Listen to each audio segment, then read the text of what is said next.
Arab Saudi, MBS singkirkan Wahabi dan mendorong peradaban Arab. Tersebar di media, putra mahkota Kerajaan Arab Saudi, Pangeran Muhammad bin Salman atau MBS, yang secara tegas menyatakan bahwa ajaran Wahabi tidak perlu diikuti lagi. Dia menyatakan dalam sebuah acara wawancara televisi yang dipandu oleh Abdullah Al-Mudaifer yang menyentak Arab Saudi, sekaligus menyejukkan bagi warga Saudi yang menginginkan perubahan kehidupan sosial dan kenegaraan terkait dengan hak asasi manusia dan hak perempuan. Bin Salman memberikan jawaban jelas ketika ditanyakan tentang ajaran Wahabi. بأنه النفط سوف يتكفل بكل احتياجاتنا في المملكة العربية السعودية. Ketika kita berkomitmen untuk mengikuti ajaran ideologi tertentu atau cendekiawan tertentu, ini berarti kita mendewakan manusia. Bin Salman menambahkan, tidak ada aliran pemikiran yang tetap dan tidak ada orang yang sempurna. Kita harus terlibat dalam interpretasi teks-teks Al-Quran yang berkelanjutan dan hal yang sama berlaku tradisi-tradisi yang diajarkan Nabi. Lebih lanjut, MBS memberikan pencerahan yang sangat jelas tentang Al-Quran dan tradisi yang diajarkan Nabi sebagai pedoman yang mengedepankan kemanusiaan. MBS menyatakan bahwa dunia mengikuti hukum yang jelas yang mengatur kehidupan manusia. Peran kami para penguasa Saudi, kata MBS, adalah untuk memastikan semua hukum yang disahkan di Arab Saudi tidak bertentangan dengan kepentingan kita Arab Saudi. Wahabi tidak hanya dilihat sebagai penghambat kemajuan dan modernisasi, namun sekarang Wahabi dianggap tidak berguna sama sekali bagi eksistensi Arab Saudi.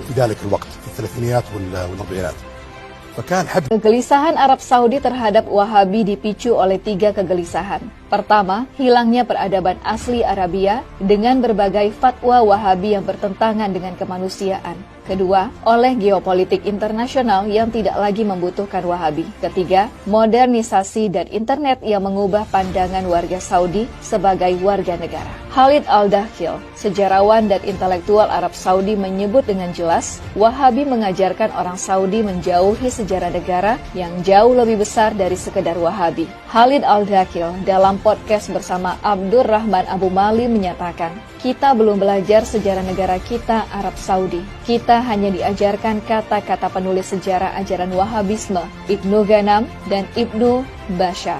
Dan sampai sekarang kita masih menjalaninya.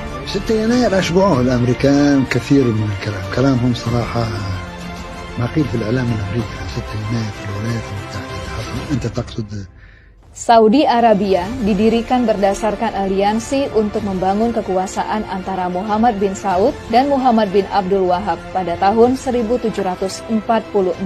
Bin Saud mendapatkan kekuasaan sebagai Raja Jazirah Arab. Muhammad bin Abdul Wahab menjadi juru stempel legitimasi kekuasaan bin Saud dengan menggunakan isu agama.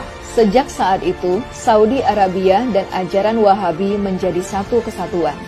Kini, Wahabisme tidak lagi mendapat dukungan negara Saudi dan Wahabisme tidak lagi menjadi agenda Saudi di panggung internasional. Di dalam negeri Saudi, Wahabisme kehilangan seluruh kekuatan ideologi dan politiknya karena polisi syariah yang sangat menakutkan dan kejam telah dibubarkan.